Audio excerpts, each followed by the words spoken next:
Suatu hari, saat kota Madinah sedang dalam suasana aman dan tenang, terlihat dari tepat ketinggian di pinggir kota, debu tebal yang mengepul ke udara. Debu itu semakin meninggi, bergumpal-gumpal hingga hampir menutupi angkasa. Angin yang bertiup menyebabkan gumpalan debu dari butiran pasir Sahara yang lembut dan terbang menghampiri pintu-pintu rumah di Madinah dan berhembus dengan kuatnya di jalan-jalan. Orang-orang menyangka ada badai yang menyapu dan menerbangkan pasir, tetapi kemudian dari balik tirai debu itu mereka mendengar terbesit kabar tentang kedatangan kafilah besar yang panjang. Tak lama kemudian 700 kendaraan yang syarat dengan muatannya memenuhi jalan-jalan dan mengguncang Madinah. Orang-orang saling memanggil dan mengajak sesamanya untuk menyaksikan keramaian ini, serta turut bergembira atas kedatangan harta dan rezeki yang dibawa kafilah itu. Ummul Mukminin Aisyah ketika itu mendengar suara hiruk-pikuk kafilah yang bergerak maju, bertanya, apakah yang terjadi di kota Madinah? Ada yang menjawab, kafilah Abdurrahman bin Auf baru datang dari Syam membawa barang-barang dagangannya. Jadi kafilah itu yang telah menyebabkan semua guncangan ini? Tanya Ummul Mukminin. Benar, wahai Ummul Mukminin. Jumlahnya 700 kendaraan. Ummul Mukminin menggeleng-gelengkan kepala. Pandangannya menerawang jauh seolah-olah sedang mengingat-ingat peristiwa yang pernah dilihat atau ucapan yang pernah didengarnya. Kemudian ia berkata, aku pernah mendengar Rasulullah bersabda, aku melihat Abdurrahman bin Auf masuk surga dengan merangkak. Abdurrahman bin Auf masuk surga dengan merangkak? Mengapa ia tidak memasukinya dengan melompat atau lari-lari kecil bersama angkatan pertama para sahabat Rasulullah? Sebagian sahabat menyampaikan cerita Aisyah kepadanya, maka ia pun teringat telah mendengarkan hadis dari Nabi lebih dari satu kali dan dengan redaksi yang berbeda-beda. Sebelum tali-tali pengikat perniagaannya dilepas, Abdurrahman melangkahkan kakinya ke rumah Aisyah lalu berkata kepadanya, engkau telah mengingatkanku suatu hadis yang tidak pernah kulupakan, maka saksikanlah bahwa kafilah ini dengan semua muatannya beserta kendaraan dan perlengkapannya aku persembahkan di jalan Allah. Seluruh muatan 700 kendaraan itu dibagi-bagikan sebagai perbuatan baik yang agung. Peristiwa yang satu ini saja sudah cukup untuk mengukir sebuah gambaran yang sempurna tentang kehidupan sahabat Rasulullah Abdurrahman bin Auf. Dialah saudagar sukses yang lebih sukses daripada kesuksesan yang pernah ada. Dia merupakan orang kaya dengan kekayaan yang melimpah ruah. Dia adalah seorang mukmin yang bijaksana yang tidak ingin bagian dari keuntungan agamanya hilang begitu saja dan tidak sudi kekayaannya membuat dirinya tertinggal dari kafilah iman dan pahala surga. Untuk itu, ia mendermakan harta kekayaannya dengan kemurahan hati dan kesadaran nurani. Sebelum saya melanjutkan kisahnya, dimohon kepada pemirsa untuk menonton video ini sampai selesai, serta mohon dukung channel ini supaya semakin berkembang dengan cara like serta berikan komen positifnya. Semoga dukungan pemirsa menjadi pahala dan dimudahkan segala urusan pemirsa di dunia dan akhirat. Bismillahirrohmanirrohim. Abdurrahman bin Auf adalah seorang dari 8 orang yang lebih awal masuk Islam. Abu Bakar datang kepadanya menyampaikan Islam, termasuk kepada Utsman bin Affan. Abdurrahman bin Auf telah memasuki Islam pada permulaan dakwah, yakni sebelum Rasulullah memasuki Darul Arqam dan menjadikannya sebagai tempat pertemuan dengan para sahabatnya yang beriman. Tidak ada persoalan yang tertutup bagi mereka dan tiada keraguan yang menjadi penghalang. Bahkan mereka segera bersama Abu Bakar As-Siddiq menemui Rasulullah untuk menyatakan baiat dan memikul bendera Islam. Sejak menganut Islam sampai berpulang ke rahmatullah dalam usia 75 tahun, ia selalu menjadi teladan yang cemerlang sebagai seorang mukmin yang besar. Hal ini menyebabkan Nabi memasukkannya dalam 10 orang yang telah diberi kabar gembira sebagai ahli surga. Umar mengangkatnya sebagai anggota majelis syuro yang terdiri dari 6 orang yang merupakan calon khalifah yang akan dipilihnya sebagai penggantinya. Cepatnya Abdurrahman masuk Islam telah menyebabkan dirinya harus mengalami penganiayaan dan penindasan dari Quraisy. Ketika Nabi memerintahkan para sahabatnya hijrah ke Habasyah, Abdurrahman bin Auf pun ikut berhijrah.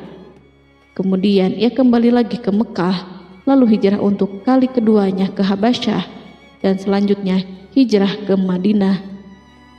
Keuntungannya dalam perniagaan sangatlah besar, hingga mencapai batas yang membuat dirinya merasa takjub dan heran, sehingga ia berkata, "Sungguh aku melihat diriku ini, seandainya mengangkat batu, niscaya aku temukan emas dan perak di bawahnya." Perniagaan bagi Abdurrahman bin Auf bukanlah jenis perdagangan yang tercela maupun monopoli. Bahkan ia sendiri bukanlah orang yang berlomba-lomba untuk mengumpulkan harta atas dorongan agar menjadi orang kaya. Sekali-kali bukan itu, melainkan suatu amal dan kewajiban yang keberhasilannya akan menambah kedekatan jiwa kepada Allah dan berkorban di jalannya. Abdurrahman bin Auf adalah seorang yang kuat emosi jiwanya, di mana ia menemukan kepuasan emosinya itu dalam amal yang mulia. Apabila ia tidak sedang sholat di masjid dan tidak sedang berjihad dalam peperangan, ia pasti sedang mengurus perniagaannya yang berkembang pesat. Sehingga kafilah-kafilah dari Mesir dan Syria membawa ke Madinah barang-barang muatan yang dapat memenuhi kebutuhan seluruh jazirah Arab, baik pakaian maupun makanan. Yang menunjukkan kepada kita bahwa seorang yang kuat emosi jiwanya adalah ketika kaum muslimin hijrah ke Madinah. Rasulullah pada waktu itu menerapkan aturan untuk mempersaudarakan 2 orang sahabat, salah seorang dari muhajirin warga Mekah dan yang lainnya dari Ansor penduduk Madinah. Persaudaraan ini berjalan dengan sempurna hingga membuat hati terpesona. Orang-orang Ansor yang merupakan penduduk asli Madinah membagi seluruh kekayaan miliknya menjadi 2 dengan saudaranya dari kalangan muhajirin. Bahkan istri pun direlakannya. Ketika itu Rasulullah mempersaudarakan antara Abdurrahman bin Auf dengan Sa'ad bin Rabi. Sa'ad bin Rabi berkata kepada Abdurrahman, "Saudaraku, aku adalah penduduk Madinah yang paling banyak harta. Silahkan pilih separuh hartaku dan ambillah. Aku juga mempunyai 2 istri. Perhatikanlah yang lebih menarik hatimu, dan aku akan menceraikannya sehingga engkau dapat memperistri dirinya."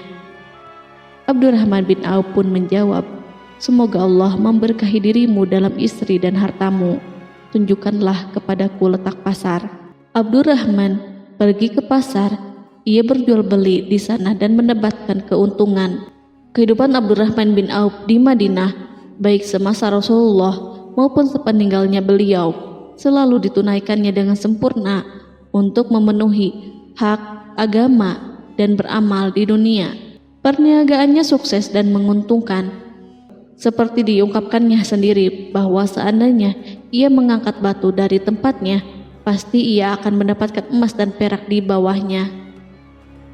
Salah satu faktor yang membuat perniagaannya berhasil dan mendapatkan berkah adalah karena ia sangat selektif untuk berniaga yang halal dan benar-benar menjauhkan diri dari segala bentuk jual beli yang haram, bahkan yang syubhat sekalipun.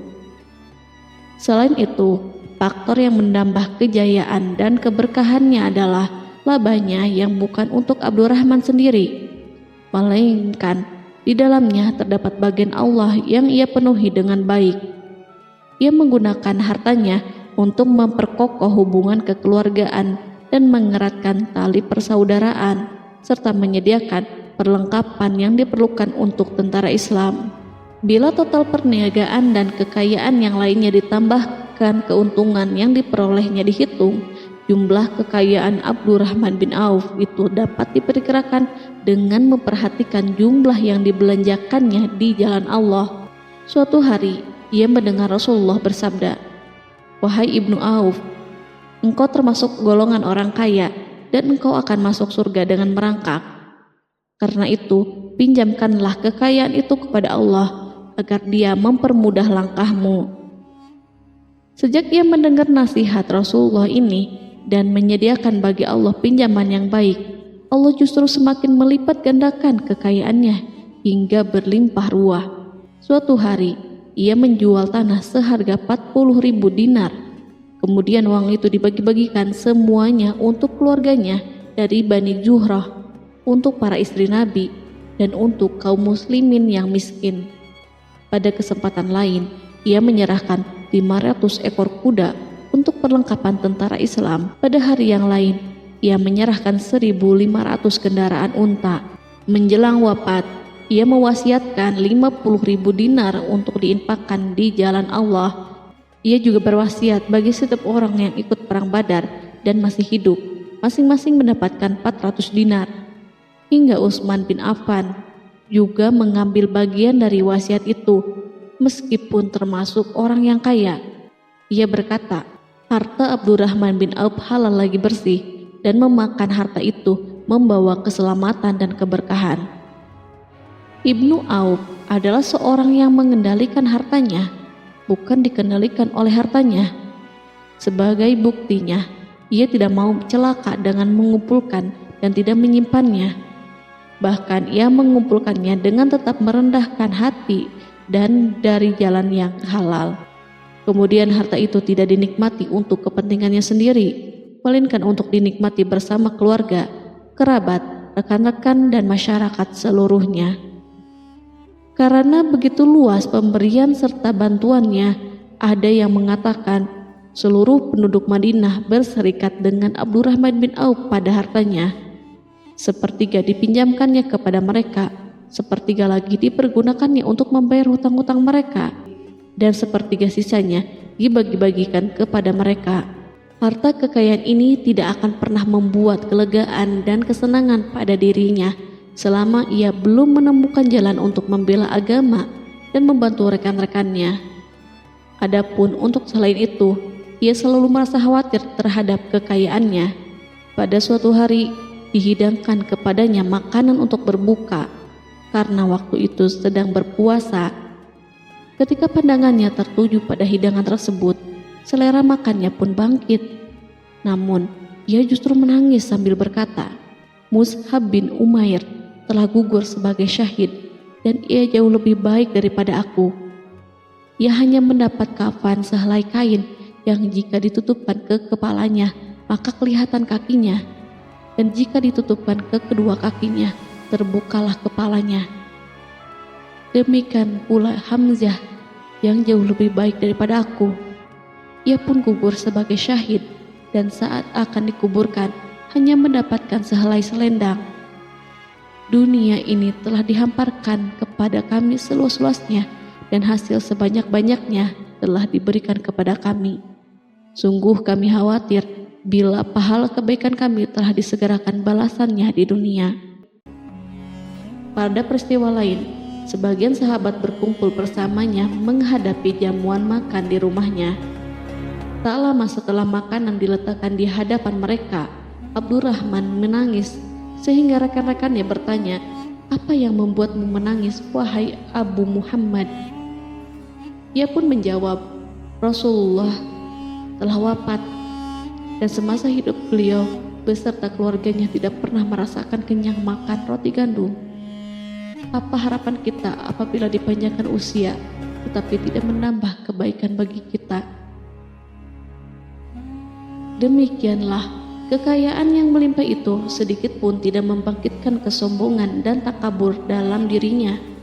Bahkan orang-orang mengatakan tentang dirinya, seandainya seorang asing yang belum pernah mengenalnya kebetulan melihatnya sedang duduk bersama budak-budaknya, niscaya ia tidak bisa membedakan di antara mereka. Tetapi bila orang asing itu mengenal satu saja sisi jihad Ibnu Auf dan ujian yang dihadapinya, ia pasti langsung mengetahui siapa dia.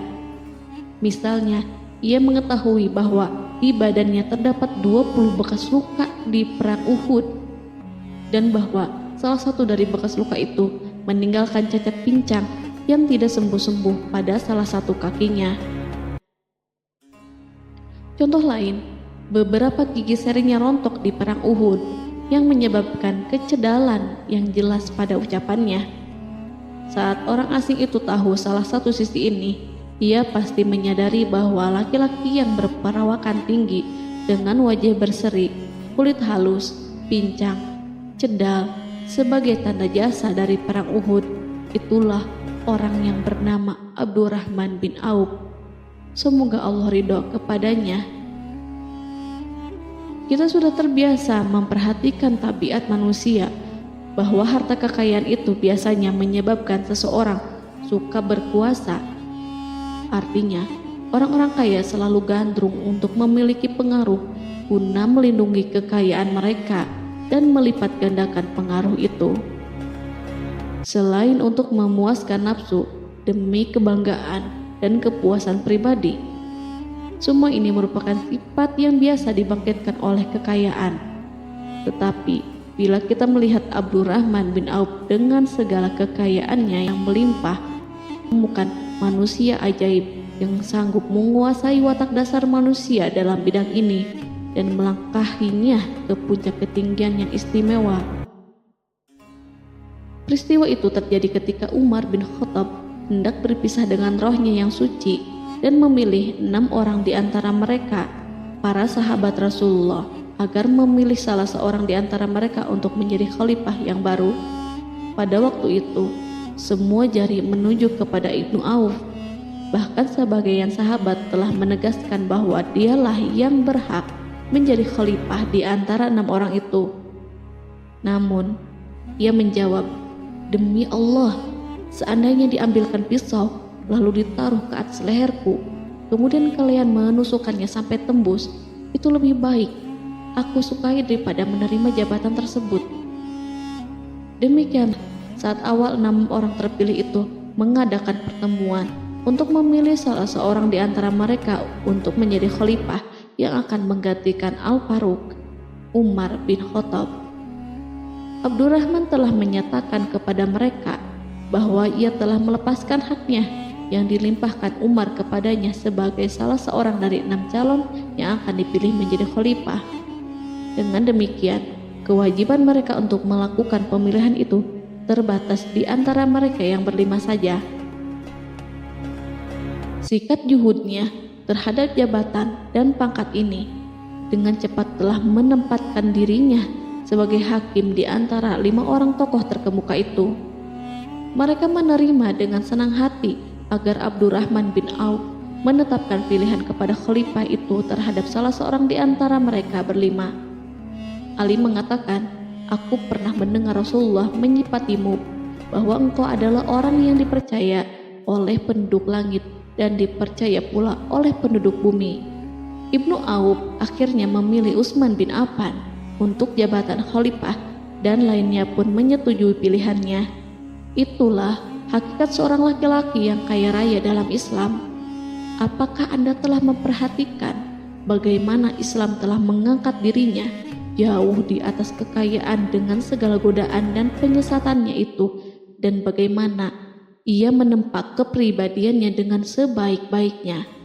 Pada tahun 32 Hijriah, tubuhnya berpisah dengan roh.